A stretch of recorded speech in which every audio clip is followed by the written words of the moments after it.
Assalamualaikum warahmatullahi wabarakatuh. Perkenalkan, nama saya Nindya Rita Putri dari kelas MJ517, mahasiswa dari Universitas Siber Asia. Di sini saya akan menjelaskan atau mempresentasikan sedikit terkait jawaban UAS dari mata kuliah Digital Inovatif Entrepreneurship. Nah, di sini saya mengambil opsi kedua, yaitu analisis bisnis digital. Baik, yang pertama saya akan menjelaskan sedikit terkait pengertiannya. Nah, bisnis digital itu merupakan aktivitas promosi, baik itu untuk sebuah brand atau produk, menggunakan media elektronik atau digital. Sedangkan bisnis konvensional sebaliknya, itu menggunakan pendekatan secara fisik. Selama ini kita sudah menjalankan bisnis secara konvensional dan bahkan sampai sekarang. Namun dengan adanya perkembangan teknologi, datanglah eh, jenis bisnis lainnya yaitu bisnis digital. Kemudian saya akan menjelaskan sedikit terkait macam bisnis digital. Di sini terdapat tiga macam bisnis digital, yaitu yang pertama versi digital dari bisnis non-digital, yang kedua fasilitator digital dari bisnis non-digital, dan yang ketiga bisnis digital hybrid.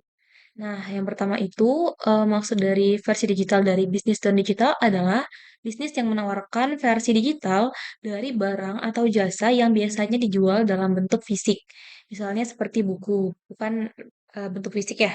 Nah, di sini sudah tersedia bentuk lain dari buku tersebut, yaitu electronic book atau e-book yang bisa kita akses menggunakan eh, ponsel ataupun eh, perangkat lainnya.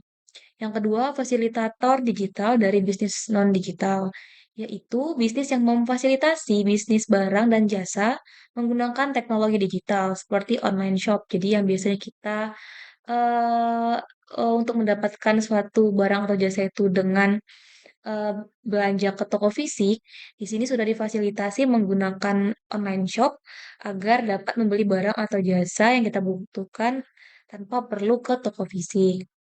Dan yang ketiga adalah bisnis digital hybrid, yang merupakan kombinasi penggunaan berbagai jenis bisnis digital untuk memaksimalkan pendapatan.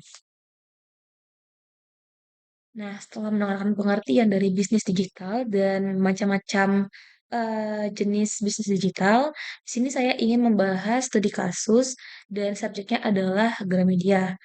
Gramedia sendiri seperti yang kita tahu merupakan toko buku yang cukup besar ya di Indonesia dan sudah memiliki gerai fisik di hampir seluruh kota di Indonesia. Nah, di sini yang pertama saya melihat Gramedia itu sudah menggunakan macam bisnis digital, yaitu bisnis hybrid, di mana Gramedia itu apa ya, selain eh, mengonversi barang yang dia jual menjadi barang digital atau seperti e-book, dia juga selain berjualan buku melalui gerai fisik, mereka juga sudah ada toko online-nya sendiri. Jadi dua jenis macam digital yang sebelumnya sudah disebutkan itu sudah dilakukan oleh Gramedia. Kemudian Gramedia juga sudah mengadopsi atau melakukan omnichannel. Omnichannel sendiri itu maksudnya adalah strategi pemasaran yang mengintegrasikan semua saluran komunikasi dan penjualan, baik offline maupun online, untuk menciptakan pengalaman pelanggan yang konsisten dan mulus. Gitu.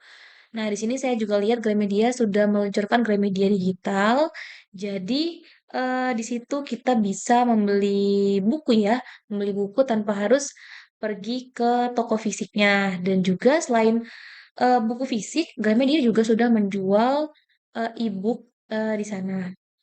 Kemudian mereka juga sudah menggunakan Gramedia Go. Maksudnya apa?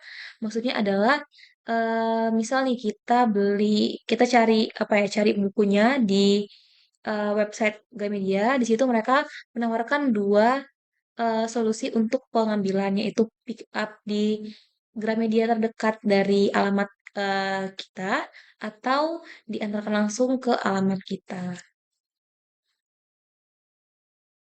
Baik, di sini selanjutnya saya akan menjelaskan tentang keunggulan bisnis digital pada Gramedia. Nah, ada tiga konsep yang akan saya bahas, eh, yaitu pasar tanpa batas atau borderless market. Nah, di sini Gramedia melalui websitenya yaitu gramedia.com dan aplikasi Gramedia Digital berhasil menentukan batasan geografis yang sebelumnya membatasi toko fisik mereka. Yang pertama ada akses global, jadi konsumen atau pembeli tidak perlu lagi datang ke gerai fisik untuk membeli buku. Jadi siapa aja, di mana aja, kapan aja itu bisa mengakses atau membeli buku-buku di Gramedia selama memiliki koneksi internet. Kemudian distribusi produk digital. Jadi dengan adanya e-book, proses pengiriman fisik yang memakan waktu dan biaya kini dapat dieliminasi. Jadi memungkinkan Gramedia melayani pasar internasional dengan lebih mudah dan cepat. Kemudian yang kedua, potensi penghasilan atau revenue potential. Jadi transformasi digital ini membuka aliran pendapatan baru yang lebih besar dan efisien bagi Gramedia. Yang pertama ada model langganan atau subscription. Jadi melalui aplikasi Gramedia Digital, mereka menerapkan sistem langganan seperti paket premium bulanan, eh, premium, terus non fiksi dan juga satu lagi yang fiksi. Jadi ini memberikan recurring revenue atau pendapatan berulang yang lebih stabil dibandingkan cuma mengandalkan penjualan buku satuan. Kemudian efisiensi biaya operasional. Jadi bisnis digital cukup mengurangi ya ketergantungan pada ruang fisik, terus biaya listrik toko dan jumlah staf lapangan yang secara langsung meningkatkan margin keuntungan. Kemudian yang terakhir, penjualan 24/7. Jadi, karena toko digital itu tidak butuh staff ya, jadi udah apa ya, udah dilayani oleh sistem, jadi tokonya itu nggak pernah tutup gitu. Jadi kayak tadi yang balik ke poin pertama, jadi siapapun kapanpun itu bisa mengakses atau membeli eh, produk yang ada di toko digitalnya. Kemudian yang terakhir, pemanfaatan teknologi digital.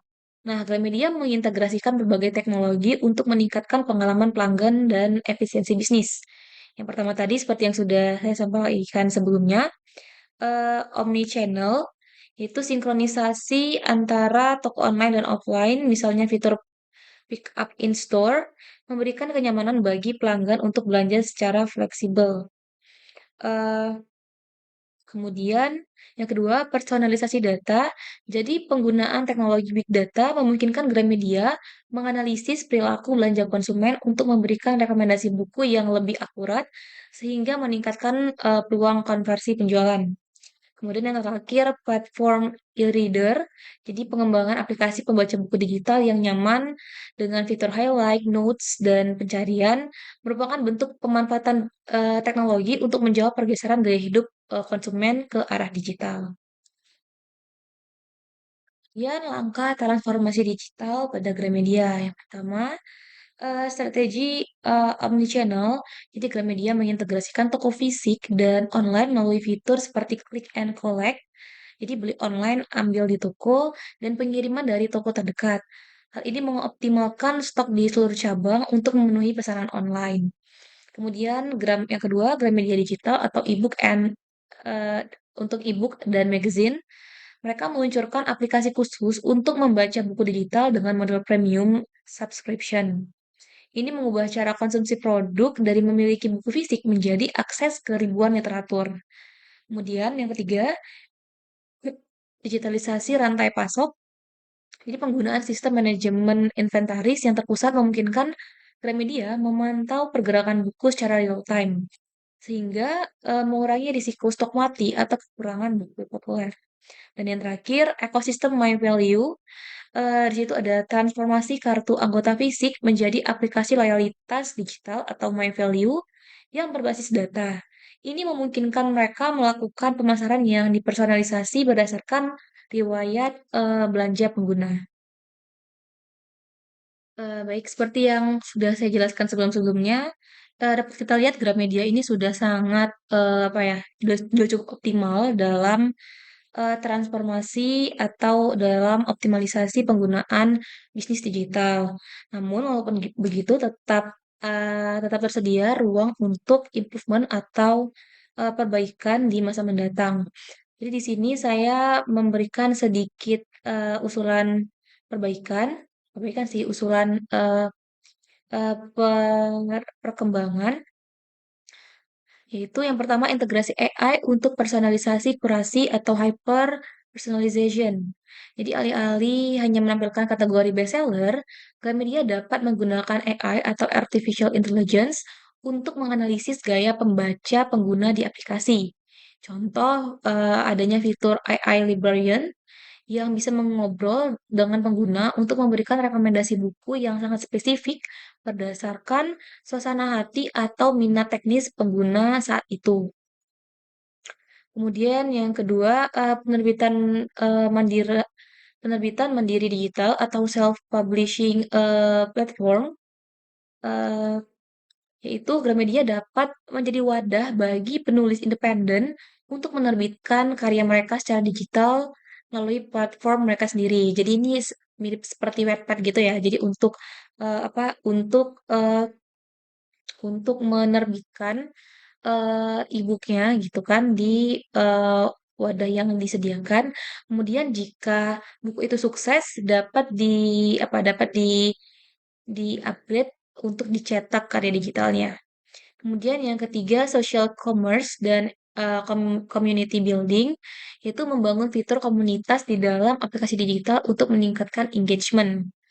Jadi membuat fitur klub buku digital di mana pengguna bisa saling berdiskusi, memberikan usulan video pendek, jadi mirip kayak Reels gitu ya, atau video TikTok, dan melakukan pembelian langsung dari ulasan tersebut. Kemudian yang terakhir, penguatan konten berbasis audio atau audiobook dan podcast.